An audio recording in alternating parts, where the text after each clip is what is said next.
बिस्मिल्लाहिर्रहमानिर्रहीम। अस्सलाम वालेकुम नाज़रीन, आप यूट्यूब चैनल देख रहे हैं। मैं इमरान खान हूँ। नताइज आने के बाद या इंतखाबात होने के बाद, क्योंकि नताइज तो अभी तक मुकम्मल नहीं हुए, अब तक की जो सूरत हाल है उसमें पाकिस्तान तहरीक इंसाफ जो ऑफिशियली इलेक्शन कमीशन रिजल्ट दे रहा है, धांधली शुदा रिजल्ट, उसमें पाकिस्तान तहरीक इंसाफ सेंचुरी मुकम्मल कर चुकी है। 100 सीटें उन्होंने जीत ली है जिस वक्त मैं रिकॉर्डिंग कर रहा हूँ। एमक्यूएम को 17 सीटें जितवा दी गई हैं, हालांकि ये उम्मीद नहीं थी। जमीयत उलमा इस्लाम अभी तक 2 सीटें जीती है। खैबर पख्तूनख्वा में फजलुर रहमान साहब और उनका पूरा का पूरा खानदान जो है वो तबाह बर्बाद हो गया इलेक्शन के अंदर। वो, उनके बेटे, उनके रिश्तेदार, उनके भाई, सब के सब सफा चट हो गए। सबको पाकिस्तान तहरीक इंसाफ के ऐसे उम्मीदवारों ने, जिन्हें कोई जानता भी नहीं, उन्होंने शिकस्त दी है। इस पूरे खानदान को इबरतनाक शिकस्त दी है। यही वजह है कि फजलुर रहमान साहब गुज़िश्ता लंबे अरसे से इलेक्शन से भाग रहे थे। कभी वो कहते थे कि जो हुकूमत है पीडीएम की उसका 1 साल तक उसको बढ़ा दिया जाए, कभी वो कहते थे निगरान हुकूमत का दौरानिया लंबा कर दिया जाए, कभी वो कहते थे कि कुछ और बना दिया जाए। फजलुर रहमान साहब ने हर हीला बहाना इस्तेमाल किया। तमाम कोशिशें की फजलुर रहमान साहब ने कि कुछ भी करके इंतखाबात ना हो। अब समझ आ रही है कि वो इंतखाबात से क्यों भाग रहे थे। पीएमएलएन, पिछली मरतबा इनकी नशिस्तें 84 थी। अभी तक पीएमएलएन जो है वो सिर्फ 73 नशिस्तें जीत सकी है। पिछली मरतबा आपको याद होगा अच्छी तरह कि 84 नशिस्तें जीतकर पीएमएलएन जो है वो रो रही थी, पिट रही थी। और इस मरतबा 73 सीटें जीतने के बाद पीएमएलएन जो है वो खिलखिला रही है और जीत का ऐलान कर रही है। आपको समझ आ रही है क्यों हो रहा है? जरा समझिए आप कि पिछले मरतबा इलेक्शन में मुस्लिम लीग नून 80 से ज्यादा सीटें जीतने के बावजूद रो पीट रही थी। इस मरतबा वही मुस्लिम लीग नून 70 से कम सीटों पे प्रेस कॉन्फ्रेंस करके जश्न मना रही थी। क्यों? क्योंकि साड़ी गल हो गई है और कोई बात नहीं है, सिंपल है। पाकिस्तान पीपल्स पार्टी पिछली मरतबा 54 जीती थी, अभी तक 54 जीती है। जबकि बाकी जमातों का नतीजा जो है वो आपके सामने। आजाद पाकिस्तान तहरीक इंसाफ से ताल्लुक रखने वाले 100 जीत चुके हैं अब तक। तो ये जी एक बहुत बड़ा इलेक्शन था, लेकिन इसके अंदर धांधली बहुत बड़े पैमाने पर हुई है, उससे भी बड़े पैमाने पर हुई है। इमरान खान साहब ने जेल से कुछ अनाउंसमेंट्स किए, वो मैं आपके साथ शेयर कर देता हूं, क्योंकि बाकायदा पहली तफसीली मुलाकात हुई इमरान खान साहब के साथ उनकी पार्टी के लोगों की। और बैरिस्टर उमैर नियाजी गए उनसे मिलने के लिए, सलमान सफदर गए उन्हें मिलने के लिए, और उन्होंने बाहर आके इमरान खान साहब का पैगाम पूरी कौम को सुनाया। इमरान खान ने कहा है कि वफाक में, पंजाब में और खैबर पख्तूनख्वा में पाकिस्तान तहरीक इंसाफ हुकूमत बनाएगी। अपने वकला के लिए पैगाम दिया कि हम हुकूमत बनाएंगे, कौम के साथ जो हो रहा है इससे ज्यादा नहीं होना चाहिए। जिन हलकों में नताइज तब्दील किए गए, इनके उम्मीदवार कल निकलें और पुरअमन एहतजाज करें। इमरान खान से जेल में उनके वकला उमैर नियाजी एडवोकेट और बैरिस्टर सलमान सफदर ने मुलाकात की। मुलाकात के बाद उन्होंने मीडिया को बताया कि इमरान खान ने क्या क्या बातें की हैं। उन्होंने कौम को इलेक्शन नताइज पर मुबारकबाद दी है और कहा है कि कौम नजरिए और जमहूरियत के साथ खड़ी है। जिस तरह लोगों ने वोट कास्ट किया, ये 1970 से ज्यादा लोग बाहर आए हैं। लोग तो बहुत आए हैं, लेकिन परसेंटेज उतनी नहीं बन रही। यानी मुझे तो ऐसा लग रहा था कि 60% के करीब लोग शायद निकल आए वोट डालने के लिए। और मैंने पिछले किसी इलेक्शन में इतने बड़े पैमाने पर लोगों को बाहर निकलते हुए नहीं देखा। लेकिन हैरत की बात यह है कि टर्नआउट जो है वो इलेक्शन कमीशन कम बता रहा है।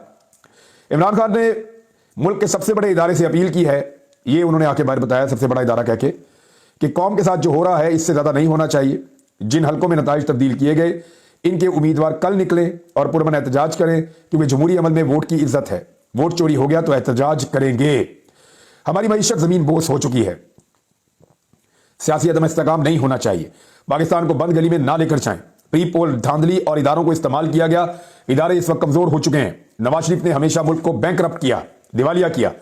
ये जो मिक्स अचार पकाया जा रहा है, इसके साथ हुकूमत ना बनाने दें। 50 सीटों वाला कैसे फतह का ऐलान कर सकता है? पीटीआई के मैंडेट का एहतराम किया जाए। और फिर सलमान सफदर का कहना था कि 190 मिलियन पाउंड स्कैंडल में कानूनी टीम को अंदर जाने नहीं दिया गया। नैब, अदालती अमला, तफ्तीशी टीम और प्रोसिक्यूटर्स जेल के अंदर गए, लेकिन इमरान खान के वकला को अंदर जाने नहीं दिया। बुशरा बीबी को अदालत में पेश नहीं किया गया। जेल में तमाम सहूलियात के बावजूद बुशरा बीबी को बनी गाला में रखा गया है। 3 घंटे वकला खड़े रहे, दरखास्त के बावजूद टीम अंदर नहीं जा सकी। उन्होंने कहा इमरान खान साहब बिल्कुल फ्रेश थे, वो जानते थे कि बाहर क्या हुआ। इलेक्शन के हवाले से बड़ी तफसीली हदायत उन्होंने दी। बल्कि इमरान खान साहब ने डॉन अखबार का हवाला भी दिया कि उसके अंदर देखें आर्टिकल कैसे लिखा हुआ है और किस तरह जई तई फिर गई है पीएमएलएन की और इनकी धांधली की। उसके बाद इमरान खान साहब ने कहा कि 16 महीनों से उनके ऊपर केस चल रहे हैं और वो ट्रायल का सामना कर रहे हैं, 7 माह हो चुके हैं। एक दिन भी इमरान खान ने ये नहीं पूछा अपने वकला से कि मैं बाहर कब आऊंगा। अच्छा, ये वकला ने आज बहुत बड़ी बात बताई है कि इमरान खान ने अपने वकला से एक दफा भी नहीं पूछा कि मैं बाहर कब आऊंगा, क्योंकि इमरान खान जानता है कि वो बाहर कब आएगा और इमरान खान ने जब आना होगा तभी वो बाहर आएगा। दिखाई दे रहा है, यानी वो आदमी इस पोजीशन में है कि अब ये सीटें जब उनको वापस मिलेगी तो वो हुकूमत बनाने की पोजीशन में आ जाएंगे, और जब वो हुकूमत बनाने की पोजीशन में आ जाएंगे तो फैसले फिर उनके हाथ में आ जाएंगे। बहरहाल देखते हैं कि हुकूमत बनाने दी जाती है या जबरदस्ती से, जोर से नवाज शरीफ को ही मुसल्लत करने का फैसला हो चुका है कि मियां नवाज शरीफ ही इस कौम का मुस्तकबिल हैं या इनके ऊपर उनको मुसल्लत किया जाएगा, देखते हैं। अच्छा, फिर ये बताया वकील ने कि इमरान खान साहब को अब ऐसे दिन आ चुके हैं कि अवाम के अंदर आना चाहिए, तमाम मुकदमात रेत का ढेर साबित होंगे और 3 मुकदमात का दुख हुआ उन्हें इमरान खान साहब को। एक जो जिले शाह का केस उनके ऊपर बना, दूसरा जो उनके ऊपर करप्शन का इल्जाम लगा और तीसरा जो इद्दत में निकाह का केस है। ये मुकदमात चलाना जाती मामलात हैं, इनको अदालत में नहीं लाना चाहिए था। इमरान खान साहब को इन मुकदमात के ऊपर बहुत दुख है। इमरान खान साहब ने कहा कि मैं अपील करता हूं कि बुशरा बीबी को जेल में मुंतकिल किया जाए। बुशरा बीबी भी ये अपील कर चुकी हैं। अब पाकिस्तान तहरीक इंसाफ का जो उनकी आपस में मीटिंग हुई है और जो उन्होंने तय किया वो ये किया है कि इलेक्शन कमीशन आईनी और कानूनी उनकी जिम्मेदारी है कि वो रात 2 बजे तक नताइज का ऐलान कर देते, और अब अगर वो ऐलान नहीं करते तो फिर पाकिस्तान तहरीक इंसाफ जो है वो एहतजाज के लिए जाएगी और वो पुरअमन एहतजाज करेगी इलेक्शन कमीशन ऑफ पाकिस्तान के खिलाफ, क्योंकि वो नताइज फराहम करने में नाकाम रहे हैं और दानिस्ता तौर पर कोशिश की गई है कि पीटीआई के जो उम्मीदवार हैं या उनके जो नामजद उम्मीदवार हैं उनको नाकाम बनाया जाए। बैरिस्टर गौर ने कहा कि हमारे अवामी मैंडेट का एहतराम किया जाए और मुकम्मल नताइज का जल्द अज जल्द ऐलान किया जाए। जो अब तक के नताइज आए मैंने आपको बता दिए हैं। फॉर्म 45 के मुताबिक पाकिस्तान तहरीक इंसाफ 179 सीट्स जीत रही है और फॉर्म 47 के मुताबिक 100 सीटें जीत चुकी है। अब ये जो डिफरेंस है ना, मैंने आपको पहले भी बताया था, 45 फॉर्म हर पोलिंग स्टेशन का होता है। हर पोलिंग स्टेशन के ऊपर पाकिस्तान तहरीक इंसाफ जीत रही है और हतमी रिजल्ट जो आरओ लिखकर दे रहा है वो उसमें जितवा रहा है किसको? पीएमएलएन के कैंडिडेट को या किसी और जमात के कैंडिडेट को। तो ये सारे फड्डे के अंदर इस वक्त मामला पड़ा हुआ है और 100 के करीब दरखास्तें, यानी 100 से ज्यादा कहा जा रहा है कि पटिशंस चली गई हैं मुख्तलिफ अदालतों के अंदर। अब ये मामला अदालतों में जाएंगे। पाकिस्तान तहरीक इंसाफ के जितने भी उम्मीदवार हैं जिन्हें लगता है उनसे सीटें छीनी गई हैं, उनकी तरह फॉर्मेशन में आपको बता देता हूं। 47 तो ऐसे हैं जिनके ऊपर हमने रिसर्च की है, जिनके पास अपने फॉर्म 45 मौजूद हैं। 47 उनके पास पूरे के पूरे फॉर्म 45 मौजूद हैं और उनको एक ही तरीके से हराया गया है कि फॉर्म 45 के अंदर वो जीत रहे हैं, उनके पास तस्दीक शुदा कागज मौजूद हैं। ये कागज वो अदालत में ले जाना चाहते हैं कि देखें जी हम जीत गए इलेक्शन। अब ये आरओ ने किस तरह हमें हराया फॉर्म 47 में, उससे बुला के पूछें आप कि तमाम पोलिंग स्टेशन पे हम जीत गए और हल्के का इलेक्शन जो है वो नून लीग जीत गई, ये कैसे हो सकता है? कुछ आरओ जो है वो डट भी गए। मिसाल के तौर पर एक नाम सामने आ रहा है, लिया के अंदर एक रिटर्निंग ऑफिसर थे शेख खालिद परवेज साहब, डीसी लिया। इनको कमिश्नर की तरफ से और दीगर जगहों से बहुत दबाव डाला गया, बहुत ज्यादा दबाव।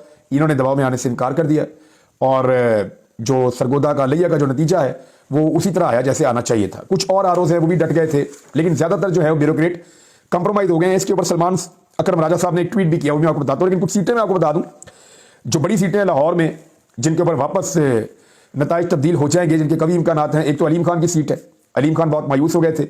भुट्टर साहब वहीं पे बैठे हुए और वो कह रहे हैं मैं तो नतीजा लेकर उठूंगा, और उन्होंने अदालतों में भी चैलेंज कर दिया है हर जगह के ऊपर। दूसरा नवाज शरीफ साहब, यास्मीन राशिद साहबा, इस हल्के में बहुत सारी बेकायदगियां और बेजाब्तियां हैं।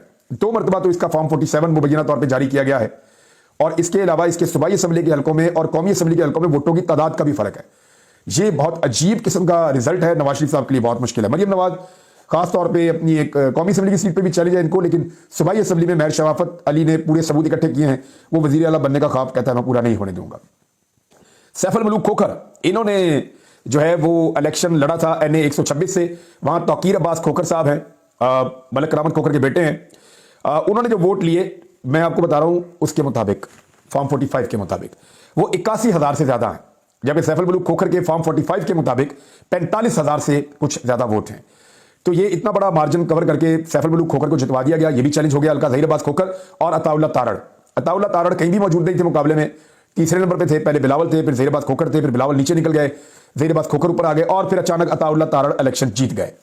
ये NA 127 ये भी चैलेंज हो जाएगा। ओन चौधरी वाला हल्का ऑलरेडी चैलेंज हो चुका है, इलेक्शन कमीशन को रोक दिया गया है। अब ये और इसके अलावा इस्लामाबाद के 3 हल्के वो भी हैं, चकवाल के 2 हल्के जिसमें अयाज अमीर साहब का हल्का भी मौजूद है।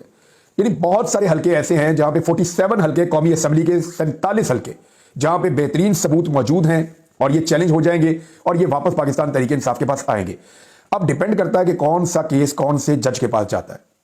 अगर तो केसेस जाते हैं मिसाल के तौर पे ऐसे जजेस के पास जो कंप्रोमाइज हो जाते हैं तो फिर तो वो सीट ज़ाया हो जाएगी पाकिस्तान तहरीक इंसाफ की। लेकिन अगर वो केस चले जाते हैं ऐसे जजेस के पास जो जजेस इंसाफ देना चाहते हैं तो पाकिस्तान तहरीक इंसाफ अपनी सीट लेकर अदालत से निकलेंगे। तो अब अगर इसके अंदर से आप 50-50 भी करें तो पाकिस्तान तहरीक इंसाफ की कौमी असम्बली में हुकूमत बन जाएगी अगर वो कामयाब हो जाते हैं नताइज लेने में। तो अब आ जाए एक और बात की तरफ कि पाकिस्तान तहरीक इंसाफ फर्ज करें अभी उनके पास 100 सीटें हैं, वो 20-25 और ले लेते हैं, वो 125 पे पहुंच जाएंगे मैक्सिमम। पीएमएलएन और नीचे चली जाएगी, उनसे छिन जाएंगी उनकी। पीपल्स पार्टी को कुछ डेंट पड़ जाएगा, एमक्यूएम को प्रॉब्लम हो जाएगा कराची में, क्योंकि कराची में जो धांधली हुई है, सारे लोग अभी पंजाब की बात कर रहे हैं, इस्लामाबाद की बात कर रहे हैं, मुख्तलिफ इलाकों की बात कर रहे हैं, अभी तक किसी ने कराची की बात भी नहीं की।